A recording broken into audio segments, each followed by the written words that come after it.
suis Philippe Lechermeyer, je suis auteur. J'écris des livres, essentiellement des livres pour enfants. J'ai dû publier une quarantaine d'albums à peu près.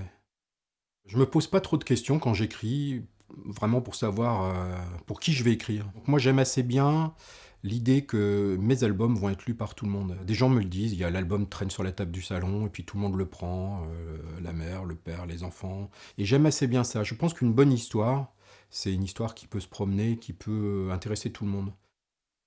J'ai pas de véritable méthode de travail, justement, j'ai plutôt tendance à essayer de casser ça, parce que je pense que le cérémonial, le rituel, c'est quelque chose qui enferme. J'essaye d'être un écrivain nomade, en fait. Déjà, je voyage beaucoup, je me déplace beaucoup, et ce qui est important pour moi, c'est vraiment de pouvoir écrire partout.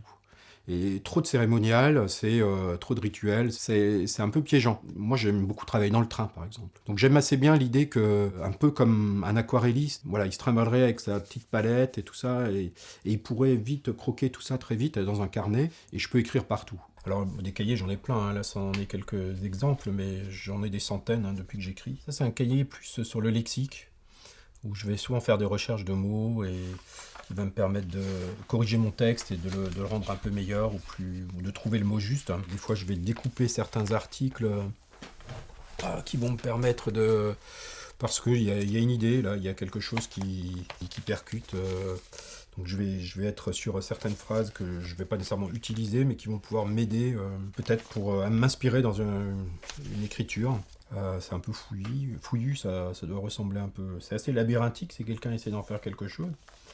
Mais moi, paradoxalement, je m'y retrouve. Et même si l'essentiel de mon travail d'écriture va se faire sur l'ordinateur, qui est quand même beaucoup plus pratique pour générer des versions différentes, je suis toujours obligé ou j'ai même du plaisir à passer par le papier.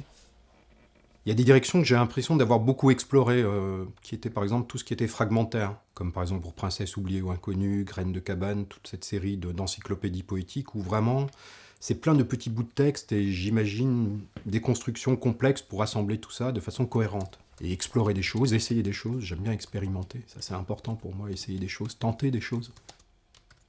Quand on parle d'illustrateur, je pense que j'attends vraiment autre chose que de l'illustration. Je pense que ce qui m'intéresse, c'est que moi je viens avec mon univers et je veux la rencontre avec un autre univers. Et c'est cette rencontre de ces deux univers qui va en donner encore un autre. Il y a certains illustrateurs qui aiment beaucoup être dans l'échange. Et on va beaucoup parler du livre qu'on imagine ensemble. Des fois, ça peut m'arriver d'avoir aucun contact avec un illustrateur, et les illustrations sont merveilleuses et collent parfaitement, parce que l'illustrateur, lui, c'est aussi sa capacité à se dire comment je me positionne. Il y a beaucoup de trucs, je crois qu'il y a plus de 25 traductions. Là, je crois qu'on a... du coup, on est dans un autre format, en hébreu. On le trouve en coréen. Là, je sais même pas quelle langue c'est.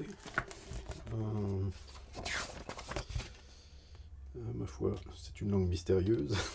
Certaines idées, c'est quelques secondes, et après, c'est 3 ans de travail, ou 6 mois, ou un mois. Et donc, ce qui est difficile pour moi, c'est de faire les bons choix. Ma crainte, c'est d'avoir passé trop de temps sur quelque chose et que c'était pas une bonne piste. Il y a un livre que j'aime beaucoup aussi, qui est assez particulier dans son illustration, assez audacieux.